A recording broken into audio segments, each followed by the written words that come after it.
Hey guys, welcome back to the Chess Sisters YouTube channel, and in today's episode I'm going to be teaching you about the most common openings and most common checkmates that a beginner has to know.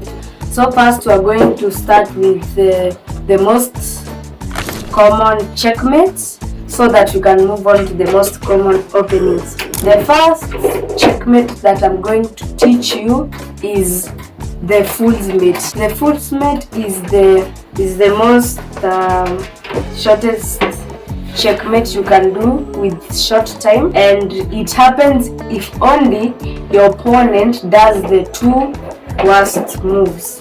And the moves are like white. If I'm white and I start with, let's say, F3, my opponent plays E5, and I move on to play the worst move again. This is the worst move. Now the second worst move, they can do the checkmate by putting the queen to H4, which is a checkmate because there is no way you can block. And with black is if I start with E5 and my opponent plays F6, and maybe I play NC3 and my opponent plays G5, is when I can move my queen to H5 and it will be a checkmate. And the best way I can tell you to defend the fool's mate is simply not to do the first two worst moves. The first two worst moves when you're starting the game. That is a simple way to defend it. So you should start pushing in the center, trying to occupy some space. And a tip so that you cannot get a fast checkmate, or so that your opponent cannot do to you a checkmate that easily, do not open your F pawn, because your F pawn is the pawn that is guarding your king. At all costs, don't move the F pawn, and keep your king safe by castling. When you castle, you keep your king safe, but also by castling, you have to ensure that your king is protected so that you can avoid getting mated. The second and most common, that is the most common done by beginners to other beginners, is the scholar's mate. And the scholar's mate goes like, first I'll start by demonstrating with white. It starts with E4, and white plays E5. I continue and black plays. We are going to go to the second most common checkmate done by a beginner to another beginner. So I'll demonstrate with white first. You start with E4 and black responds with E5. Then white plays bishop to C4, and let's say black can play NC6. Then I move my queen out to F3, and maybe black doesn't spot something like that. He plays bishop to C5. Adjust. Then is when you capture the pawn and it becomes a checkmate. So there is two ways to do the scholar's mate, and this is the first way. And the second way, so that you can win material even if you have not done the checkmate, I'm going to show you right now, is first E4, E5 and queen to H5. The reason you play queen to H5 is maybe the opponent, like most opponents after this move, play either the knight to F6 or knight to H6. They can also develop the bishop somewhere here or here. But what is that the opponent doesn't know is, even if you play here, there's still a check. If you defend with your bishop, I can pin the rook and the knight. You will go and defend the bigger piece, which I will take your knight, and I'm up 2 pawns. And even though you can defend the knight or the bishop, like after queen to H5, and you defend with your knight, I will check you, and if you trade, I will be happy to trade. But first, before I trade, if you move here, I will not capture, because if I capture now, but you can still capture if you want. If I capture, there is a check, and I have to move a piece, and it's either this.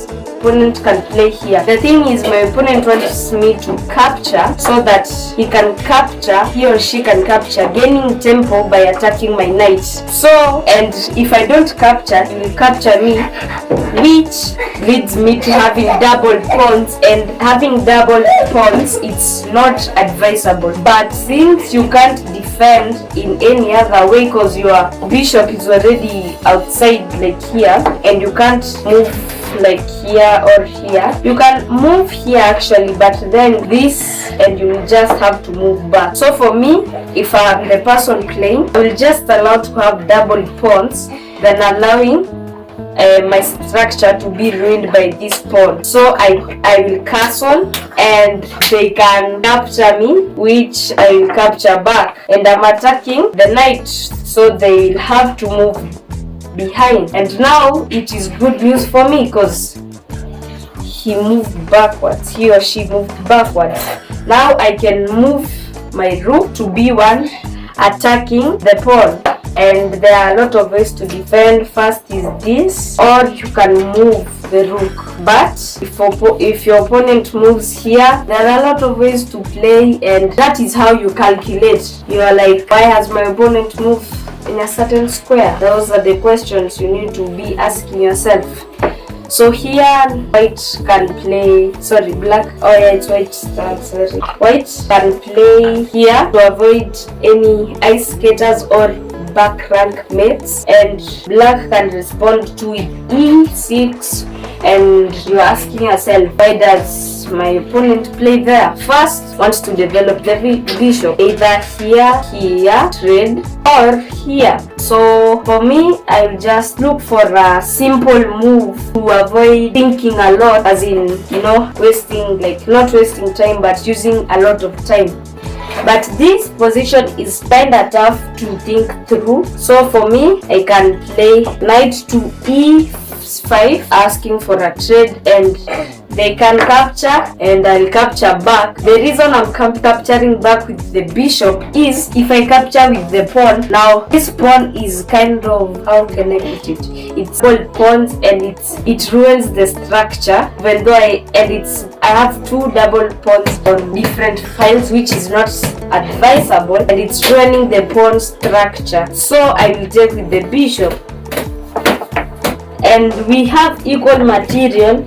So if he moves this so that we can trade again, don't trade. Look at the weakness of the position. The bishop has moved here. What is my opponent trying to do?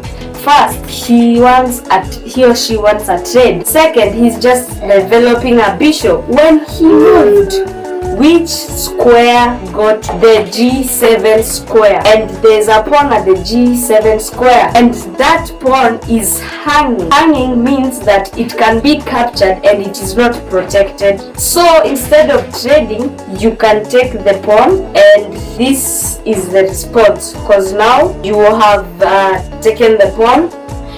The rook was hanging and he couldn't play here because it will still be hanging. So he or she attacks you, and now you think about the position, and you see, yes, I can't go back here because now it is a trade and the pawn structure is bad. You can also come back here, and I have no immediate threats to this position, and you can still come back to the f4 file.